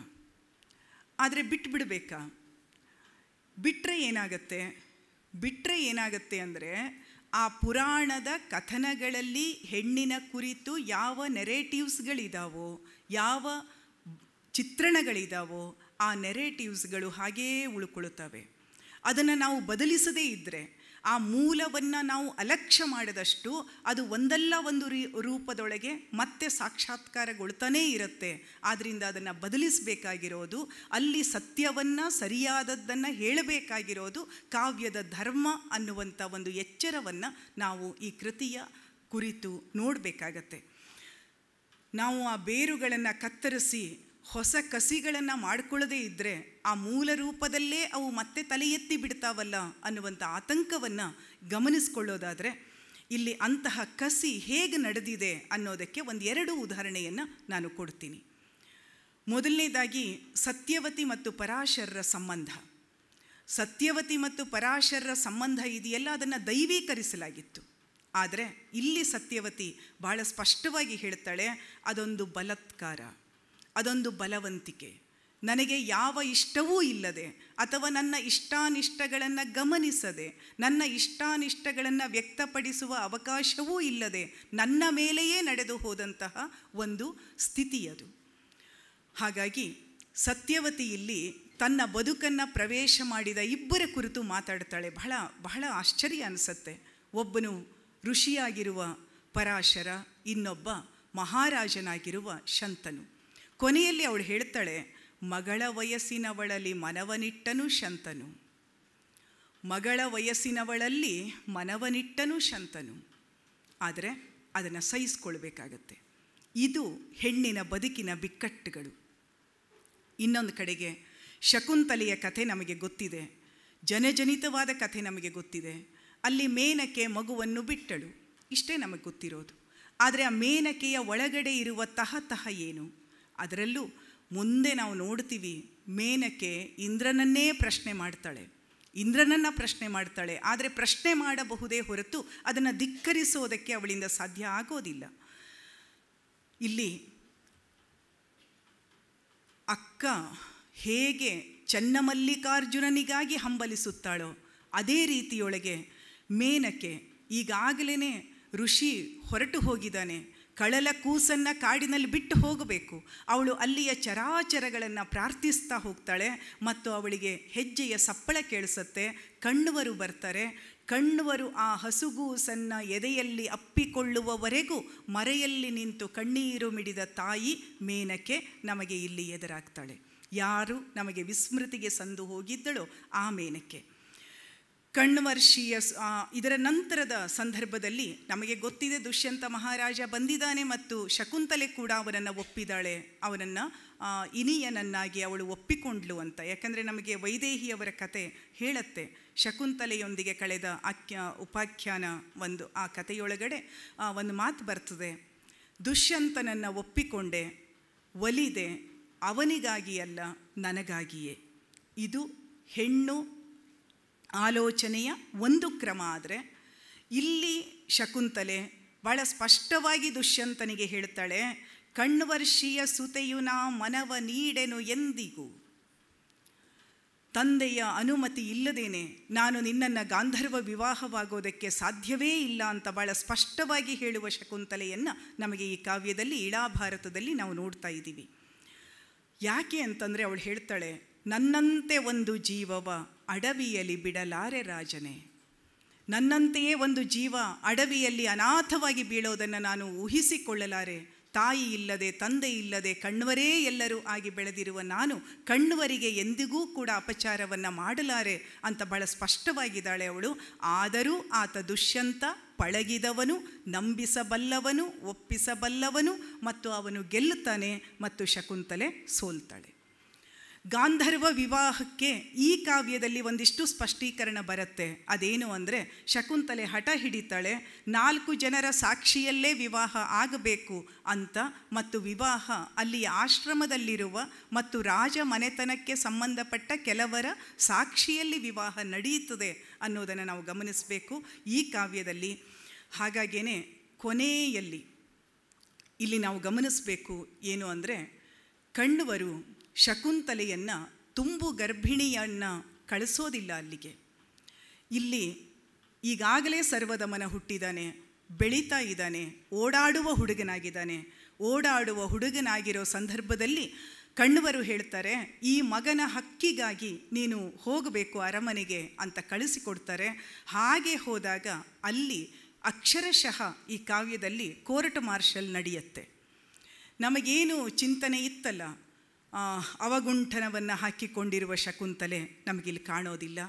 ಅಥವಾ ದುಷ್ಯಂತ ಹೀನಾಯಿಸಿದಾಗ ಅನಾರ್ಯ ಅಂತ ಒಂದೇ ಒಂದು ಶಬ್ದವನ್ನಾಡಿ ಅದನ್ನು ಪ್ರತಿಭಟಿಸಿದಳು ಅಂತ ನಾವೇನು ಹೆಮ್ಮೆ ಪಡ್ತಾ ಇದ್ವಿ, ಆ ಶಕುಂತಲೆ ನಮಗಿಲ್ಲಿ ಕಾಣೋದಿಲ್ಲ. ಈ ಶಕುಂತಲೆ ಅಕ್ಷರಶಃ ಎದುರು ನಿಲ್ತಾಳೆ, ಎದುರು ಬೀಳುತ್ತಾಳೆ. ಎಷ್ಟು ಎದುರು ಬೀಳ್ತಾಳೆ ಅಂದರೆ, ತುಂಬಿದ ರಾಜಸಭೆಯಲ್ಲಿ ಅವಳು ಎಲ್ಲರನ್ನೂ ಕೇಳ್ತಾಳೆ ಮತ್ತು ರಾಜನನ್ನು ಕೇಳ್ತಾಳೆ, ರಾಜನೇ, ಸಿಂಹಾಸನದ ಮೇಲೆ ಕೂತಿದೀಯಾ, ನನ್ನ ವಿಷಯ ಬಿಡು, ಈ ಮಗುವನ್ನು ನೋಡು. ಎಲ್ಲರೂ ಕೂಡ ಈತ ದುಷ್ಯಂತನ ಪಡಿಯಚ್ಚು ಅಂತ ಹೇಳ್ತಾ ಇದ್ದಾರೆ. ಈ ಮಗುವಿನ ಮೈಮೇಲಿನ ಹಲವು ಚಿಹ್ನೆಗಳು ನಿನ್ನ ಮೈಮೇಲಿನ ಚಿಹ್ನೆಗಳು ಆಗಿದ್ದಾವೆ. ಇದನ್ನು ಓದುವಾಗ ಮೈ ಜುಮ್ ಅನಿಸತ್ತೆ. ಈ ಕೋರ್ಟ್ ಮಾರ್ಷಲ್ನಿಂದ ಹೆಣ್ಣು ಇವತ್ತಿಗೂ ಹೊರಗೆ ಬಂದಿಲ್ಲ. ಇವತ್ತಿಗೂ ಕೂಡ ಆಧುನಿಕವಾಗಿರುವ ಸಂದರ್ಭದಲ್ಲೂ ಕೂಡ ತನ್ನನ್ನು ತಾನು ಸಾಕ್ಷೀಕರಿಸ್ಕೊಳ್ಬೇಕಾದ್ರೆ ಅವಳು ಏನನ್ನು ಹೇಳಬೇಕಾಗತ್ತೋ, ಏನು ಮಾಡಬೇಕಾಗತ್ತೋ ಅದನ್ನು ಈ ಕಾವ್ಯದಲ್ಲಿ ಶಕುಂತಲೆ ತುಂಬಿದ ರಾಜಸಭೆಯಲ್ಲಿ ಹೇಳ್ತಾಳೆ. ಆದರೂ ದುಷ್ಯಂತ ಒಪ್ಪುವುದಿಲ್ಲ. ಆದರೆ ಅಲ್ಲಿ ಇಡೀ ಜನಪ್ರಜ್ಞೆಯ, ನೈತಿಕ ಪ್ರಜ್ಞೆಯ ಸಂಕೇತವಾಗಿ ಸುಧರ್ಮ ಅನ್ನುವಂಥ ಪುರೋಹಿತ ಎದ್ದು ಬರ್ತಾನೆ, ಮುಪ್ಪಾನ ಮುದುಕ. ಅವನು ಹೇಳ್ತಾನೆ, ರಾಜನೇ ಒಪ್ಪಿಕೋ, ಮದುವೆ ಮಾಡಿಸಿದ ಪಾಪಿಯು ನಾನು ಇಲ್ಲೇ ಇದ್ದೇನೆ. ಯಾವಾಗ ಸುಧರ್ಮ ಬಂದು ಹೇಳ್ತಾನೋ ಆಗ ರಾಜ ಎಷ್ಟದ್ಭುತವಾಗಿ ಬದಲಾಗ್ತಾನೆ ಅಂದರೆ, ಬಂದಾಗಲೇ ಗುರುತು ಹಿಡಿದಿದ್ದೆ, ಆದರೆ ಜನರೇನೂ ಆಕ್ಷೇಪ ಮಾಡಬಾರದು ಅಂತ ನಾನು ಈ ರೀತಿಯಲ್ಲಿ ಹೇಳಬೇಕಾಯಿತು ಅನ್ನೋದನ್ನು. ಮತ್ತು ಕೊನೆಯಲ್ಲಿ ಮಗುವನ್ನು ಅವಳು ದುಷ್ಯಂತನಿಗೆ ಒಪ್ಪಿಸ್ತಾಳೆ. ಆದರೆ ಅರಮನೆಯ ಹೊಸ್ತಿಲನ್ನು ತಾನು ತುಳಿಯೋದಿಲ್ಲ. ಮತ್ತೆ ಮೇನಕೆ ಬಂದು ಮಗಳನ್ನು ಕರೆದೊಯ್ತಾಳೆ. ಅದೇ ಅಂತ್ಯ ಇಲ್ಲೂ ಇದೆ. ಆದರೆ ಮೇನಕೆ ಇಲ್ಲಿ ಹೇಳ್ತಾಳೆ, ಘನ ಸಮಾಜದ ರಾಜಮರ್ಜಿಯ ಬಣಗುಗಳ ಧಿಕ್ಕರಿಸಿ ಗೆದ್ದಿಹೆ. ಮಗಳೇ, ಗೆದ್ದೆ ನೀನು. ಯಾವ ರಾಜಧರ್ಮ ಇತ್ತೋ ಆ ರಾಜಧರ್ಮವನ್ನು ಪ್ರತಿರೋಧಿಸಿ ಗೆದ್ದಿದೀಯಾ ಅಂತ ಬಹಳ ಪ್ರೀತಿಯಿಂದ ಮಗಳನ್ನು ಕರೆದುಕೊಂಡು ಹೋಗ್ತಾಳೆ. ಹೀಗೆ ಇಡೀ ಹೆಣ್ಣಿನ ಕಣ್ಣೋಟದಿಂದ ನಾವು ಮಹಾಭಾರತವನ್ನು ಪ್ರವೇಶ ಮಾಡಿದರೆ ಏನಾಗತ್ತೆ ಅನ್ನೋದಕ್ಕೆ ಇನ್ನೊಂದು ಉದಾಹರಣೆಯನ್ನು ಕೊಡ್ತೀನಿ. ಆ ಉದಾಹರಣೆ ಯಾರೂ ಎಂದೂ ಮುಟ್ಟದೇ ಇರುವ ಭೀಷ್ಮಾಚಾರ್ಯ. ಬಹುಶಃ ನನಗೆ ಗೊತ್ತಿರುವ ಮಟ್ಟಿಗೆ, ನನ್ನ ಓದಿಗೆ ತಕ್ಕಿರುವ ಮಟ್ಟಿಗೆ ಭೀಷ್ಮನನ್ನು ತಡೆವಿದ್ದು ನಾವು ಬಹಳ ಕಡಿಮೆ. ಭೀಷ್ಮ ಗಾಂಗೇಯನಾಗಿ, ದೇವವ್ರತನಾಗಿ ಎಲ್ಲವನ್ನೂ ಕಳೆದುಕೊಂಡ, ಒಂದು ದೃಷ್ಟಿಯಲ್ಲಿ ಕರ್ಣ ಹೇಗೆ ತ್ಯಾಗಿಯಾಗಿ ಕಾಣ್ತಾನೋ, ಭೀಷ್ಮನೂ ಕೂಡ ಅಂತಹದೇ ತ್ಯಾಗಿಯಾಗಿ ನಾವು ನೋಡಿಕೊಂಡು ಬಂದ ನಮ್ಮ ಕಣ್ಣ ಪಟ್ಟಿಯನ್ನು ಈ ಕಾವ್ಯ ಕಳಚತ್ತೆ. ಪ್ರಯತ್ನ ಮಾಡುತ್ತೆ ಅಂತ ನಾನು ಹೇಳಲ್ಲ, ಕಳಚತ್ತೆ. ಅದು ಎಲ್ಲಿ ಕಳಚತ್ತೆ? ಸತ್ಯವತಿಯ ಮೂಲಕ ಕಳಚತ್ತೆ, ಅಂಬಿಕೆ ಅಂಬಾಲಿಕೆಯರ ಮೂಲಕ ಕಳಚತ್ತೆ, ಮತ್ತು ಅಂಬೆಯ ಮೂಲಕ ಕಳಚತ್ತೆ, ಗಾಂಧಾರಿಯ ಮೂಲಕ ಕಳಚತ್ತೆ. ಎಷ್ಟು ಹೆಣ್ಣುಗಳು ಬೇಕು ನಿಮಗೆ? ಹೆಣ್ಣಿನ ಮೂಲಕ ನೀವು ಮಹಾಭಾರತವನ್ನು ಪ್ರವೇಶ ಮಾಡಿದರೆ ಭೀಷ್ಮನಿಗೆ ಭೀಷ್ಮನಾಗಬೇಕಿತ್ತು. ತಂದೆಗೆ ಮರುಮದುವೆ ಮಾಡಿಸಬೇಕು ಅನ್ನೋದು ಅವನ ಉದ್ದೇಶವಾಗಿತ್ತೋ, ಅಥವಾ ಭೀಷಣವಾದ ಪ್ರತಿಜ್ಞೆ ಮಾಡಿದ ಭೀಷ್ಮನಾದವನು ಆ ಭೀಷ್ಮ ಸ್ಥಿತಿಯಿಂದ ಕೆಳಗಿಳಿಯಲಿಕ್ಕೆ ಸಾಧ್ಯವೇ ಇಲ್ಲದಂಥ ಆತ್ಮಮೋಹವೊಂದು ಅವನನ್ನು ಬಂಧಿಸಿತೆ ಅನ್ನುವಂಥ ಪ್ರಶ್ನೆಯನ್ನು ಸತ್ಯವತಿ ಎದುರಿಡ್ತಾಳೆ. ಯಾಕೆಂದರೆ ನಿಯೋಗದ ಅನಿವಾರ್ಯತೆ ಏನು ಎದುರಾಗತ್ತೆ ಮಹಾಭಾರತದಲ್ಲಿ, ಆಗ ಅಂಬಿಕೆ ಅಂಬಾಲಿಕೆಯರ ನಿಯೋಗಕ್ಕೆ ನೀನು ಸಿದ್ಧನಾಗು ಅಂತ ಸತ್ಯವತಿ ಕೇಳಿಕೊಂಡಾಗ ಭೀಷ್ಮ ಅದನ್ನು ಒಪ್ಪೋದಿಲ್ಲ. ಅಂಬಿಕೆ ಮತ್ತು ಅಂಬಾಲಿಕೆಯರು ಈ ಕಾವ್ಯದ ಕೊನೆಯಲ್ಲಿ ಹೇಳ್ತಾರೆ ಭೀಷ್ಮನ ಬಗ್ಗೆ. ಅತ್ತೆ, ನಾವು ಹೇಳ್ತೀವಿ ಕೇಳು, ಭೀಷ್ಮ ನಮಗೆ ಹೇಗೆ ಕಾಣ್ತಿದ್ದಾನೆ ಪಿತಾಮಹ ಅಂದರೆ, ಅತ್ತೆ, ನಿಮ್ಮಯ ಮಗನು ಭಾವನ ಒತ್ತು ಮುದ್ರೆಯ ರೀತಿ ಬಾಳಿದ, ಎತ್ತ ಹೋದರು ರಾಜ ಕಾರ್ಯವನವರೇ ನಡೆಸುತ್ತಲಿ, ಸುತ್ತುತ್ತಿದ್ದರು ಭೀಷ್ಮ ನಾಮವ ಎತ್ತಿದರೆ ಹೃದಯವನ್ನು ಕಾಡುತ್ತ ಮುತ್ತುವುದು ನಮ್ಮಕ್ಕ ನಲುಗಿದ ವೇದನೆಯ ದೃಶ್ಯ. ಅಂಬೆಯ ಬದುಕಿನಲ್ಲಿ ಸಾಲ್ವನೂ ಅವಳನ್ನು ಸ್ವೀಕರಿಸೋದಿಲ್ಲ. ನೀನೇ ನನ್ನನ್ನು ವಿವಾಹವಾಗಬೇಕು, ಇದು ಧರ್ಮ ಅಲ್ಲವೇ ಅಂತ ಪ್ರಶ್ನೆ ಮಾಡಿರ್ತಕ್ಕಂಥ ಅಂಬೆಯ ಮಾತನ್ನು ಭೀಷ್ಮನೂ ಸ್ವೀಕಾರ ಮಾಡೋದಿಲ್ಲ. ಕತೆ ಬಹಳ ಚೆನ್ನಾಗಿ ಹೇಳುತ್ತೆ. ಅಂಬೆ ಸತ್ತುಕೊಂಡು ಬಾಣವಾಗಿ, ಹೌದು, ಎಲ್ಲಿ ಯುದ್ಧ ಕಾಲ ಇದೆಯೋ ಅಲ್ಲಿ ಹೆಣ್ಣಿನ ಆತ್ಮಹತ್ಯೆ, ಹೆಣ್ಣಿನ ಪ್ರತಿರೋಧ ಬಾಣವಾಗಿ ಮುಕ್ತಾಯ ಆಗತ್ತೆ. ಎಲ್ಲಿ ಶಾಂತಿ ಕಾಲ ಇದೆಯೋ ಅಲ್ಲಿ ಹೆಣ್ಣಿನ ಪ್ರತಿರೋಧ ದೈವೀಕರಣಗೊಂಡು ಅವಳೊಬ್ಬ ದೇವಿಯಾಗಿ ಮುಕ್ತಾಯವಾಗ್ತಾಳೆ. ಇದು ಹೆಣ್ಣಿನ ಚರಿತ್ರೆ. ಆ ಚರಿತ್ರೆಯಿಂದ ನಾವು ಪ್ರವೇಶ ಮಾಡಿದರೆ ಸತ್ಯವತಿ ಈಗ ಕೇಳ್ತಾಳೆ, ಹೌದಲ್ಲ, ಈ ಭೀಷ್ಮ ತನ್ನ ಮಕ್ಕಳಿಗೆ ಮೊಮ್ಮಕ್ಕಳಿಗೆ, ವಾರಿಗೆಯ ಮಕ್ಕಳು ಮೊಮ್ಮಕ್ಕಳಿಗೆಲ್ಲ ಮದುವೆ ಮಾಡಿಸಿದ ನಿಜ, ಹೌದು, ಅವನು ಹಿರೀಕನಾಗಿ ಅದನ್ನು ಮಾಡಿಸಿದ ಅಂದ್ಕೊಳ್ಳಿ. ಆದರೆ ಇಷ್ಟೆಲ್ಲ ಹೆಂಡಂದಿರನ್ನು, ಸೊಸೆಯಂದಿರನ್ನು ಕುರುವಂಶಕ್ಕೆ ಯಾಕೆ ತಂದ ಅವನು? ಗೊತ್ತಿಲ್ಲ ನಮಗೆ ಉತ್ತರ. ಗಾಂಧಾರ ದೇಶದವನ್ನು ಮುತ್ತಿಗೆ ಹಾಕ್ತಾನೆ. ಗಾಂಧಾರಿಯನ್ನು ಮತ್ತು ಅವಳ 11 ಜನ ತಂಗಿಯರನ್ನು ಗಾಂಧಾರದ ದೊರೆ ಅನಿವಾರ್ಯವಾಗಿ ರಾಜ್ಯದ ಸಲುವಾಗಿ ವಹಿಸಿಕೊಡ್ತಾನೆ. ಧೃತರಾಷ್ಟ್ರನ ಭೋಗದ ಊಳಿಗಕ್ಕೆ ಇಷ್ಟೆಲ್ಲ ಹೆಣ್ಣುಗಳನ್ನು ಇಡುವಂತಹ ದರ್ದು ಭೀಷ್ಮನಿಗೆ ಏನಿತ್ತು? ಅಷ್ಟು ಸೊಸೆಯರು ಸಾಲದೆನುತ್ತ ಶ್ರೇಷ್ಠ ಭೀಷ್ಮನು ಭರತ ಭೂಮಿಯಲ್ಲೆಷ್ಟೋ ಕಡೆ ಹುಡುಕಿಸಿದ 100ಕ್ಕೂ ಹೆಚ್ಚು ವನಿತೆಯರ ದೃಷ್ಟಿಹೀನನ ಸತಿ ಎನಿಸೆ ಮನದಿಷ್ಟವಿತ್ತೋ ಕೇಳದೆಯೇ ನೃಪರಷ್ಟು ಮಂದಿಯೂ ನೀಡಿದರು ಕುವರಿಯರ ಭಯಪಟ್ಟು. ತಮ್ಮ ರಾಜ್ಯಕ್ಕಾಗಿ ಹೆಣ್ಣನ್ನು ನ್ಯಾಸವಾಗಿ ಒಪ್ಪಿಸುವ ರೀತಿಯೊಳಗಡೆ ಇವರೆಲ್ಲರೂ ಕೂಡ ಭೀಷ್ಮನ ಆ ಒಂದು ಬಾಣಗಳಿಗೆ ಹೆದರಿ ಕೊಟ್ಟರಲ್ವೇ? ಹಾಗಿದ್ದರೆ ಈ ಹಿನ್ನೆಲೆಯಿಂದ ನೋಡಿದರೆ ಕರಿಪುರದ ಅವನತಿಗೆ ಯಾರು ಕಾರಣರು? ಅಥವಾ ಕಾರಣೀಕರ್ತರಲ್ಲಿ ಭೀಷ್ಮ ಅನ್ನುವ ಹೆಸರೂ ಒಂದು ಎಳೆಯಾಗಿ ಸೇರಿಕೊಳ್ಳುತ್ತದಲ್ಲವೇ ಅನ್ನುವಂಥ ಪ್ರಶ್ನೆಯನ್ನು ಹೆಣ್ಣು ನೋಟದ ಮೂಲಕ ಪ್ರವೇಶ ಮಾಡಿದಂಥ ಈ ಕಾವ್ಯ ನಮ್ಮೆದುರಿಗೆ ಇಡತ್ತೆ. ಇನ್ನೊಂದು ನನಗೊಂದು ಅರ್ಧ ಗಂಟೆ ಅಂತ ಹೇಳಿದರು, ಇನ್ನೊಂದು ಸ್ವಲ್ಪ ಹೊತ್ತು ನಾನು ಇನ್ನೊಂದು 5-10 ನಿಮಿಷ ಮಾತಾಡ್ತೀನಿ. ನಾವು ಪುರಾಣದ ಕಟ್ಟಿನಲ್ಲಿ ಏನನ್ನು ನೋಡ್ತಾ ಇದ್ದೀವಿ? ಯಾಕೆ ನಾವು ಪೂರ್ವ ಮಹಾಭಾರತವನ್ನು, ಯಾಕೆ ನಾವು ಮಹಾಭಾರತವನ್ನು ಯಾಕೆ ಇವತ್ತು ಓದಬೇಕು? ಅಥವಾ ಈ ಕಾವ್ಯ, ಈ ಹಳೆಯ ಕಥೆಯನ್ನು ಹೇಳುವ ಅಗತ್ಯ ಏನಿತ್ತು? ಈ ಪ್ರಶ್ನೆಯನ್ನು ಕೇಳಿಕೊಂಡ್ರೆ ಇದು ಪುರಾಣದ ಚೌಕಟ್ಟಿನೊಳಗೆ ಆಧುನಿಕತೆಯ ಜೀವದ್ರವ್ಯವನ್ನು ಬೆರೆಸಿದ ಕಾವ್ಯವೇ ಹೊರತು ಇದು ಖಂಡಿತವಾಗಿಯೂ ಪುರಾಣವನ್ನು ಭಾಮಿನಿ ಷಟ್ಪದಿಯಲ್ಲಿ ಹೇಳಬೇಕು ಅಂತ ಹೊರಟಿರುವಂತಹ ಕೃತಿ ಖಂಡಿತ ಅಲ್ಲ. ಯಾಕೆಂದರೆ ಹೆಣ್ಣು ಬಾಳಿನ ಸುಡು ಸತ್ಯಗಳು ಇಲ್ಲಿ ಕೈಗೆ ತಾಕ್ತವೆ, ಮನಸ್ಸಿಗೆ ತಾಕ್ತವೆ, ಕಣ್ಣಿಗೆ ನಾಟ್ತವೆ. ಯಾರ್ಯಾರ ಹೆಸರನ್ನು ತಗೊಳ್ಳೋಣ? ಗುರು ಬೃಹಸ್ಪತಿ ಬಹಳ ಉದಾಹರಣೆ ಕೊಡೋಕ್ಕಾಗಲ್ಲ ನನಗೆ. ಅವನು ತನ್ನ ಸೋದರನ ಹೆಂಡತಿ ತುಂಬು ಗರ್ಭಿಣಿಯನ್ನು ಅವಳ ಒಪ್ಪಿಗೆ ಇಲ್ಲದೆ ಕೂಡುತ್ತಾನೆ. ನಾವು ದೇಯಿ ಮತ್ತು ಚೀಂಕ್ರರನ್ನು ನೋಡ್ಕೊಂಡು ಬಂದವರು. ಆ ದೇಯಿ ಮತ್ತು ಚೀಂಕ್ರರ ಸ್ಥಿತಿಯಲ್ಲೇನೆ ಇಲ್ಲಿ ಏನು ನಡೆಯುತ್ತೆ? ಇದು ಏನಿದು? ಇಲ್ಲಿ ಇನ್ನೊಂದು ವಿಶೇಷ ಏನು ಅಂದರೆ, ಒಳಗಿರುವ ಶಿಶು ಪ್ರತಿಭಟಿಸುತ್ತೆ, ಒಳಗಿರೋ ಶಿಶು ಕೂಗತ್ತಂತೆ, ನಾನಿದ್ದೇನೆ, ನನ್ನ ಪ್ರಾಣ ಹೋಗತ್ತೆ ಅನ್ನುವಾಗ ಇವನು ಆ ಮಗುವಿಗೆ ಕುರುಡಾಗುವ ಶಾಪವನ್ನು ಕೊಡ್ತಾನೆ. ಇವನು ಯಾರು? ಗುರು. ಹಾಗಾಗೇನೆ ನಿಯಮ ಹೇಳುವ ಗಣ್ಯ ದಿವಿಜರು ನಿಯಮವನ್ನು ಕಾಸಿಗೆ ಮಾರಿದರು. ಇದು ಆವತ್ತಿನ ಮಾತಲ್ಲ, ಇವತ್ತಿನ ಮಾತು ಕೂಡ ಹೌದು. ಸತ್ಯವತಿ ಹೇಳ್ತಾಳೆ ಇಲ್ಲಿ ಸೊಸೆಯರಿಗೆ, ಇಂದು ಮುಖಿಯರೇ, ನಿಮ್ಮ ಪುರುಷರ ಹಿಂದಣದ ಕತೆ ಕೇಳಿರಿಂದಿಗೂ ಹಂದೆಗಳು ಹಲರಿಹರು ಕಾಮಕ್ಕೆ ಶರಣು ಬಿದ್ದವರು. ಹಿಂದಿನ ಕತೆ ಅಷ್ಟೇ ಕೇಳ್ಕೋಬೇಡಿ, ಇವತ್ತಿಗೂ ಇಂಥವರು ಬಹಳ ಜನ ಇದ್ದಾರೆ ಅಂತ ಸತ್ಯವತಿ ಹೇಳ್ತಾಳೆ.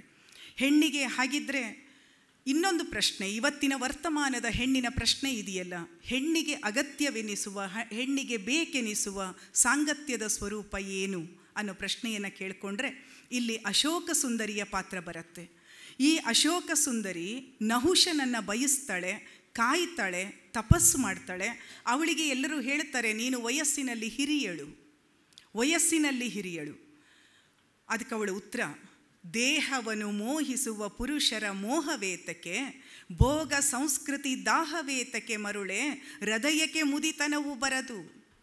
ಹೆಣ್ಣಿಗೆ ಬೇಕಿರುವ ಪ್ರೇಮದ ಕಲ್ಪನೆಯ ಮತ್ತೊಂದೇ ವ್ಯಾಖ್ಯಾನವನ್ನು ನಾವಿಲ್ಲಿ ನೋಡೋದಕ್ಕೆ ಸಾಧ್ಯ ಆಗತ್ತೆ.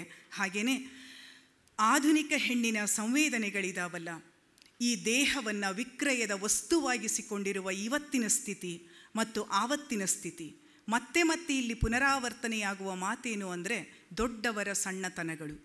ಈ ದೊಡ್ಡವರ ಸಣ್ಣತನಗಳಿಗೆ ದಿನನಿತ್ಯವೂ ಉದಾಹರಣೆಗಳು ಸಿಗ್ತವೆ, ಒಂದಲ್ಲ ಎರಡಲ್ಲ. ಹೆಣ್ಣಿನ ಬದುಕಿನೊಂದಿಗೆ ಜಾತಿ ಬೆರೆಯುತ್ತೆ, ಹೆಣ್ಣಿನ ಬದುಕಿನೊಂದಿಗೆ ಧರ್ಮ ಬೆರೆಯುತ್ತದೆ ಮತ್ತು ಹೆಣ್ಣುತನ ಹಾನಿಗೆ ಒಳಗಾಗತ್ತೆ. ದೇವಯಾನಿ ಮತ್ತು ಶರ್ಮಿಷ್ಠೆಯರ ಜಗಳ ವಿಕೋಪಕ್ಕೆ ಹೋಗೋದಕ್ಕೆ ಭಾಳ ಮುಖ್ಯವಾದ ಕಾರಣ ಏನು ಅಂತಂದರೆ ಅಲ್ಲಿ ಜಾತಿಯ ಪ್ರಶ್ನೆ ಬರುತ್ತೆ. ನೀವು ಸತ್ತುದನ್ನು ತಿನ್ನುವವರು ನೆತ್ತರನ್ನು ಕುಡಿಯುವವರು ಅಂತ ಹೇಳಿದಾಗ ಹೋಗೆಲೆ ನೀವು ಪುಳಿಚಾರುಗಳು. ನಾನಿಲ್ಲಿ ಯಾಕಿದನ್ನು ಹೇಳ್ತಿದ್ದೀನಿ ಅಂದರೆ ಈ ಕಾವ್ಯ ನಿನ್ನೆಯದಲ್ಲ, ಅದು ಇಂದಿನದು ಮತ್ತು ನಾಳೆಯದೂ ಕೂಡ. ಇಂದಿನ ವರ್ತಮಾನದ ಈ ಬಿಕ್ಕಟ್ಟುಗಳು ಏನಿದಾವೋ ಅದನ್ನು ಅತ್ಯಂತ ಸ್ಪಷ್ಟವಾಗಿ ಆ ಪೌರಾಣಿಕ ಚೌಕಟ್ಟಿನ ಒಳಗಡೆ ಅದು ತರ್ತಾ ಹೋಗುತ್ತೆ. ಹೆಣ್ಣಿಗೆ ಯಾರು ಹಿತ, ಹೆಣ್ಣಿಗೆ ಯಾವುದು ಹಿತ, ಈ ಪ್ರಶ್ನೆ ಬಹುಶಃ ಉತ್ತರವೇ ಇಲ್ಲದ ಪ್ರಶ್ನೆ. ನಮಗೆ ಮತ್ತೆ ನೆನಪಾಗೋದು, ಈ ಕಾವ್ಯದಲ್ಲಿ ಕಾಣೋದು ಮಾಧವಿ ಮತ್ತು ಯಯಾತಿಯರ ಸಂಬಂಧ. ಅಪ್ಪ ಅವನು ಕಾಯಬೇಕಾದವನು, ಆದರೆ ಮಾಧವಿಯ ಕತೆ ಎಲ್ರಿಗೂ ಗೊತ್ತಿದೆ, ಆದ್ದರಿಂದ ನಾನು ಅದನ್ನು ಇಲ್ಲಿ ಪ್ರಸ್ತಾಪ ಮಾಡೋಕ್ಕೆ ಹೋಗಲ್ಲ. ಆ ಬಿಕ್ಕಟ್ಟಿದೆಯಲ್ಲ, ಹೀಗೆ ಯಾರಿಗೆ ಬೇಕಾದರೂ ಹೆಣ್ಣನ್ನು ಎತ್ತಿಕೊಡುವ ಬಿಕ್ಕಟ್ಟು ಇವತ್ತಿಗೂ ಇದೆ. ಆದರೆ ಅದನ್ನು ಆದರ್ಶ, ಮೌಲ್ಯ, ಏನೇನೋ ಹೆಸರುಗಳಿಂದ ನಾವು ಕರೀತಾ ಇದ್ದೀವಿ. ಅಧಿಕಾರ ಮತ್ತು ಭೋಗದ ಮೋಹ ಇದೆಯಲ್ಲ, ಅದು ಮಗಳ ಬದುಕನ್ನು, ಹೆಣ್ಣುಗಳ ಬದುಕನ್ನು ಹೇಗೆ ತೂರಾಡತ್ತೆ ಅನ್ನೋದಕ್ಕೆ ಮಾಧವಿ ಒಂದು ಅಪರಿಮಿತವಾದ ಉದಾಹರಣೆಯಾಗಿ ಆವತ್ತಿನಿಂದ ಇವತ್ತಿನವರೆಗೂ ಪುನರಾವರ್ತನೆ ಆಗ್ತಾ ಹೋಗೋದನ್ನು ನಾವು ನೋಡ್ತಾ ಇದ್ದೀವಿ.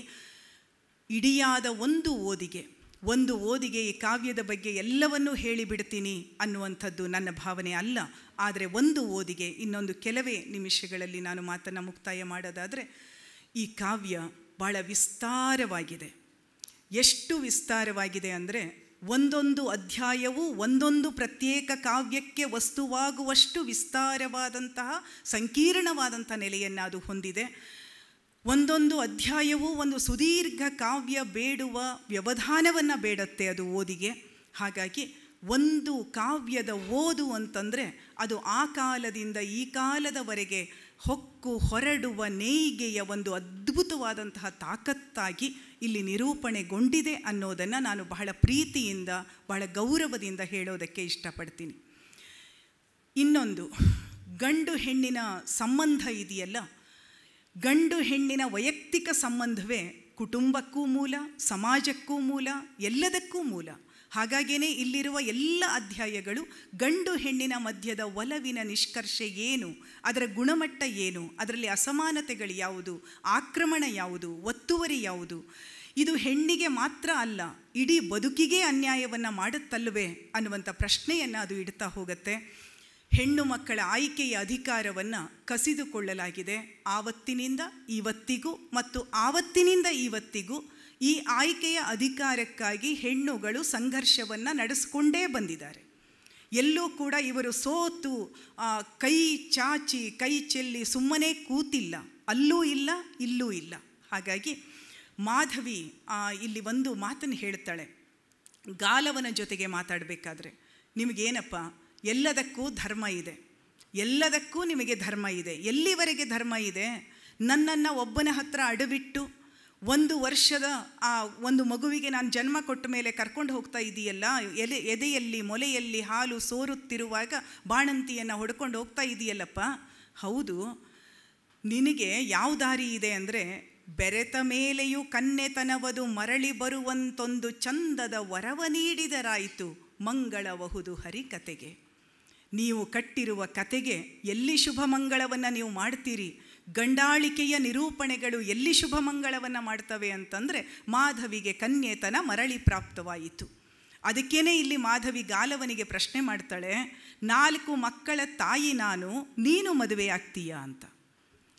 ಸಾಧ್ಯ ಇಲ್ಲ, ನಿನಗೆ ಸಾಧ್ಯ ಇಲ್ಲ ಅನ್ನೋದಾದರೆ ಇದು ಇವರಿಗೆ ಹೇಗೆ ಸಾಧ್ಯ? ಅದಕ್ಕೇನೆ ಮಾಧವಿ ವರಿಸಿದಳು ಕಡು ವಿಪಿನವನು. ಅರಣ್ಯವನ್ನು ನಾನು ವಿವಾಹವಾಗ್ತೀನಿ, ಅಲ್ಲಿ ಬಾಳ್ತೀನಿ ಅಂತ ತನ್ನ ಆಯ್ಕೆಯನ್ನು ತಾನೇ ಮಾಡ್ಕೋತಾಳೆ. ನಾನಿಲ್ಲಿ ಹೇಳಕ್ಕೆ ಹೊರಟಿರೋದೇನು ಅಂದರೆ, ಹೆಣ್ಣಿನ ಆಯ್ಕೆಯ ಪ್ರಶ್ನೆ ಬಹಳ ದುಬಾರಿಯಾದದ್ದು, ಆದರೆ ಅದು ಸಿಗತ್ತೆ. ಎಷ್ಟು ಏನೆಲ್ಲ ಆದ ಮೇಲೂ ಅದು ಸಿಗತ್ತೆ ಅನ್ನುವಂಥ ಒಂದು ನಿರೀಕ್ಷಣೆಯನ್ನು ನಾವಿಲ್ಲಿ ಇಟ್ಕೊಳ್ಬಹುದೇನೋ. ಅಂದಿನಿಂದ ಇಂದಿನ ತನಕವೂ ಹೀಗೆ ಹೊಕ್ಕು ಹೊರಬರುವ ನೇಯ್ಗೆಯನ್ನು ನಾವಿಲ್ಲಿ ನೋಡ್ತಾ ಇದ್ದೀವಿ. ಆಗಲೇ ಹೇಳಿದ್ನಲ್ಲ, ಮೇನಕೆ ಇಂದ್ರನಿಗೆ ಪ್ರಶ್ನೆ ಮಾಡ್ತಾಳೆ. ನನಗೆ ಯಾಕೋ ಅದೊಂದು ಪದ್ಯ ಓದಬೇಕು ಅನ್ನಿಸ್ತು. ಮೇನಕೆ ಇಂದ್ರನಿಗೆ ಪ್ರಶ್ನೆ ಮಾಡ್ತಾಳೆ, ಹೋಗು ನೀನು ವಿಶ್ವಾಮಿತ್ರನ ತಪಸ್ಸನ್ನು ಕೆಡಿಸು ಅಂದಾಗ ಮೇನಕೆ ಹೇಳ್ತಾಳೆ, ಹೌದಪ್ಪ, ನಿತ್ಯ ಮುತ್ತೈದೆಯರು ಬೆಲೆವೆಣ್ ಮತ್ತೆ ಗಣಿಕೆಯು ಪತಿತೆ ದೇವರ ಸತ್ಯದಾಸಿಯರೆಂಬ ಬಿರುದನು ನೀಡಿ ಗೌರವಿಸಿ, ಎತ್ತ ಹೋದರು ಪಣ್ಯ ಹೆಣ್ಣಿವಳುತ್ತಮರ ವೇಶ್ಯೆಯಳು ಎನ್ನುವ ಕಿತ್ತು ತಿನ್ನುವ ಲೇವಡಿಯ ನುಂಗುತಲಿ ಬಾಳಿದೆವು. ನಿನಗೆ ಅಧಿಕಾರ ಬೇಕಿದೆ, ನಿನಗೆ ವಿಶ್ವಾಮಿತ್ರನ ತಪವನ್ನು ಕೆಡಿಸಬೇಕಾಗಿದೆ, ಅದಕ್ಕೆ ಈ ಮೇನಕೆಯ ಬದುಕು ವ್ಯಯ ಆಗಬೇಕು, ಅದಕ್ಕೆ ಅದು ಸಂದು ಹೋಗಬೇಕು. ಅವಳ ಭಾವನೆಗೆ ಬೆಲೆಯಲ್ಲಿದೆ, ಅವಳ ಬದುಕಿಗೆ ಬೆಲೆಯಲ್ಲಿದೆ. ಕೊಟ್ಟು ತೆಗೆದುಕೊಳ್ಳುವ, ಬಳಸಿ ಬಿಸಾಡುವ ಆಗುತ್ತಿದ್ದೇವೆ, ಆಗಿಕೊಂಡೇ ಬಂದಿದ್ದೇವೆ ಮತ್ತು ಅದನ್ನು ವಿರೋಧಿಸ್ತಾ ಇದ್ದೀವಿ ಅನ್ನುವಂಥ ಒಂದು ಸಂಕಥನವನ್ನು ಇದು ಕೊಡತ್ತೆ. ಆದ್ದರಿಂದ ಅನ್ನಾಹಾರವನ್ನು ಕೊಟ್ಟ ಮೇಲೆ ಮನಸ್ಸಿನ ಮೇಲೂ ಅಧಿಕಾರ ಚಲಾಯಿಸುವ ಗಂಡುತನ ಇದೆಯಲ್ಲ, ಆ ಗಂಡುತನವನ್ನು ಅದರ ಮೂಲ ಎಳೆಯನ್ನು ಹಿಡಿದು ಜಗ್ಗತ್ತೆ ಈ ಕಾವ್ಯ ಅನ್ನೋದನ್ನು ನಾವು ಗಮನಿಸಬೇಕು. ಬಲು ದೀರ್ಘವಾದ ಪ್ರಯಾಣ ಸತ್ಯವತಿಯದು ಮತ್ತು ಸೊಸೆಯಂದಿರದು. ಆಶ್ಚರ್ಯ ಅಂದರೆ ಈ ಪ್ರಯಾಣ ಮುಕ್ತಾಯ ಆಗೋದಿಲ್ಲ ಕಾವ್ಯದಲ್ಲಿ. ಈ ಪ್ರಯಾಣ ಮುಕ್ತಾಯ ಆಗೋದಿಲ್ಲ. ಯಾಕೆ ಅಂತಂದರೆ, ಬಹುಶಃ ಆ ಪ್ರಯಾಣಕ್ಕೆ ಮತ್ತೆ ಯಾರೋ ಬಂದು ಸೇರ್ಕೋತಾರೆ ಮುಂದೆ. ಬಹುಶಃ ಆ ಪ್ರಯಾಣ ಸಾರ್ಥಕವಾಗಬೇಕಾದ್ರೆ ಹಾಗೆ ಸೇರಿಕೊಳ್ಳುವ ಹೆಜ್ಜೆಗಳಲ್ಲಿ ಬರೀ ಹೆಣ್ಣು ಹೆಜ್ಜೆಗಳಿದ್ದರೆ ಸಾಕಾಗೋದಿಲ್ಲ. ಒಂದಲ್ಲ ಒಂದು ದಿನ ಅಲ್ಲಿ ಗಂಡು ಹೆಜ್ಜೆಗಳು ಬಂದು ಸೇರ್ಕೋಬೇಕು. ಈ ಮನಸ್ಸಿನ ಒಳಗಿನ ಭಾರವನ್ನು ಇಳುಹುವ ಕೇಳುಗರಾಗಿ ಗಂಡು ಪ್ರಜ್ಞೆಗಳು ಅಲ್ಲಿ ಸೇರ್ಕೋಬೇಕು, ಗಂಡಸರು ಅದರ ಒಳಗಡೆ ಸೇರಬೇಕು. ಎಲ್ಲರೊಂದಾಗಿ ನಡೆದಾಗ ಬಹುಶಃ ಈ ಪ್ರಯಾಣಕ್ಕೆ ಮತ್ತು ಈ ದಾರಿಗೆ ಒಂದು ಅರ್ಥ ಬರುತ್ತೆ. ಅಂಥದ್ದೊಂದು ಕನಸನ್ನು ಈ ಕಾವ್ಯ ತನ್ನ ಕೊನೆಯಲ್ಲಿ ನಮ್ಮೆದುರು ನಿರೂಪಿಸುತ್ತೆ. ಆ ದೀರ್ಘ ಪ್ರಯಾಣದ ಕೊನೆಯಲ್ಲಿ ಅವ್ರು ಹೇಳ್ತಾರೆ, ಮನುಜ ಕುಲ ಒಂದೆನುವ ಗುಣವದು ಮನದಲ್ಲಿದ್ದರೆ ಸಾಕು, ದೇಶದ ಘನವೆನಿಸುವ ಸಂವಿಧಾನವೇ ಧರ್ಮವಾಣಿಯೇನೆ, ಜನರು ಬಾಳಿದರದುವೆ ಸೌಖ್ಯವು ತೃಣವೆನಿಸಿ ಕುಲ ಜಾತಿ ಲಿಂಗಗಳ ಎಣಿಕೆ, ಮಾನವ ಗುಣದ ದೀಪವು ಕಾಪಿಡುತ್ತ ನಡೆದು. ಮನುಷ್ಯ ಗುಣದ ದೀಪ ರಕ್ಷಣೆಗೊಳ್ಳಬೇಕು. ಕುಲ ಜಾತಿ ಲಿಂಗಗಳು ತೃಣ ಅನ್ನುವ ಕಲ್ಪನೆ ಎಲ್ಲರಿಗೂ ಬರಬೇಕು. ಸಂವಿಧಾನವೇ ನಮ್ಮ ಧರ್ಮವಾಗಬೇಕು. ಆ ಪ್ರಯಾಣದ ಕಡೆಗೆ ಈ ಇಳಾ ಭಾರತ ಹೆಣ್ಣಿನ ಸಂವೇದನೆಯ ಕಥೆ, ಹೆಣ್ಣಿನ ನಡಿಗೆ, ಹೆಣ್ಣಿನ ಪ್ರಜ್ಞೆಯ ಕಥೆ, ಆ ಅರಿವಿನ ಕಥೆ ದಾಟ್ತಾ ಹೋಗುತ್ತೆ, ನಡೀತಾ ಹೋಗುತ್ತೆ. ಬಹುಶಃ ಇಷ್ಟು ಪರಿಚಯಾತ್ಮಕವಾದ ಮಾತುಗಳನ್ನು ಹೇಳ್ತಾ ನನಗೆ ಕೊಟ್ಟ ಅವಧಿಯನ್ನು ನಾನು ಮೀರಿದ್ದೇನೆ ಅಂತ ಅಂದುಕೊಳ್ತಾ ಒಂದು ಮಾತನ್ನು ಹೇಳಕ್ಕೆ ಇಷ್ಟಪಡ್ತೀನಿ. ಓದಿದಾಗ ತುಂಬ ತೀವ್ರವಾಗಿ ಒಳಹೊಕ್ಕು ಓದನ್ನು ಈ ಕಾವ್ಯಗಳು ಬಯಸ್ತವೆ. ಮತ್ತು ಕನ್ನಡದ ಸಾಹಿತ್ಯವನ್ನು ಬೋಧಿಸುವವಳು ನಾನು, ಬರೀ ಕನ್ನಡದ ವಿದ್ಯಾರ್ಥಿನಿ ಅಷ್ಟೇ ಅಲ್ಲ. ನಾನು ಪ್ರಶ್ನೆ ಮಾಡಿಕೊಂಡೆ, ನನಗೆ ಭಾಮಿನಿ ಷಟ್ಪದಿಯನ್ನು ಬರೆಯೋಕ್ಕಾದೀತ? ಬಹುಶಃ ನನ್ನ ಮನಸ್ಸು ಒಲ್ಲೆ ಅನ್ನತ್ತೆ. ಯಾಕೆ ಒಲ್ಲೆ ಅನ್ನತ್ತೆ ಗೊತ್ತಿಲ್ಲ, ಪ್ರಯತ್ನ ಇಲ್ಲವಾ ಬೇಡವಾ ಗೊತ್ತಿಲ್ಲ, ಅದು ಬೇರೆ ಮಾತು. ಆದರೆ ಇದು ಸುಲಭದ ದಾರಿಯಲ್ಲ. ಭಾಮಿನಿ ಷಟ್ಪದಿ ಅದು ಓದುಗಬ್ಬ, ಅದು ಕೇಳುಗಬ್ಬ. ನಮಗೆ ಗೊತ್ತು, ಕುವೆಂಪು ಹೇಳ್ತಾರಲ್ಲ, ಕುಮಾರವ್ಯಾಸನು ಹಾಡಿದನೆಂದರೆ ಕಲಿಯುಗ ದ್ವಾಪರವಾಗುವುದು, ಭಾರತ ಕಣ್ಣಲ್ಲಿ ಕುಣಿಯುವುದು. ಆ ಭಾರತವನ್ನು ಬಹಳ ಕಾಲ ಕಣ್ಣಲ್ಲಿ ಕುಣಿಸ್ಕೊಂಡಿದ್ದೀವಿ. ಈ ಭಾರತದ ಕಥೆಯನ್ನು ಕಣ್ಣಲ್ಲಿ ಕುಣಿಸಿಕೊಂಡಾಗ, ನಮ್ಮ ಆಂತರ್ಯಕ್ಕೆ ಅದನ್ನು ಇಳಿಸಿಕೊಂಡಾಗ ಹೆಣ್ಣು ನೋಟಕ್ರಮವೊಂದು ನಮ್ಮೆದುರು ನಿರೂಪಿಸಲ್ಪಡುತ್ತೆ. ಮಹಾಭಾರತವನ್ನು ಹೆಣ್ಣು ದೃಷ್ಟಿಯಿಂದ ಪ್ರವೇಶ ಮಾಡುವಂಥ ಒಂದು ದೊಡ್ಡ ಚಾಲೆಂಜನ್ನು ಧರಣಿದೇವಿಯವರು ಈ ಕಾವ್ಯದ ಮೂಲಕ ನಿರೂಪಿಸಿದ್ದಾರೆ ಮತ್ತು ಅದರಲ್ಲಿ ಯಶಸ್ವಿಯನ್ನು ಪಡೆದಿದ್ದಾರೆ. ನಾನು ಕಾವ್ಯದ ಗುಣ ಗೌರವವನ್ನು ಪರಿಚಯಿಸುವ ಕೆಲಸವನ್ನು ಇವತ್ತಿನ ಮಾತುಗಳಲ್ಲಿ ಇಟ್ಕೊಂಡಿದ್ದೀನಿ ಮತ್ತು ಇಷ್ಟು ಮಾತುಗಳನ್ನು ಹೇಳ್ತಾ ಬಹಳಷ್ಟನ್ನು ಬಿಟ್ಟಿದ್ದೀನಿ. ಯಾಕೆಂದರೆ ಇದು ಆಗ ಹೋಗುವ ಮಾತಲ್ಲ. ಆ ಎಲ್ಲವನ್ನು ನಿಮ್ಮ ಓದುಗಳು ಪೂರ್ಣಗೊಳಿಸಲಿ ಅಂತ ವಿನಂತಿಸ್ಕೊಳ್ತಾ ನನ್ನ ಮಾತನ್ನು ಮುಕ್ತಾಯ ಮಾಡ್ತೀನಿ. ನಮಸ್ಕಾರ.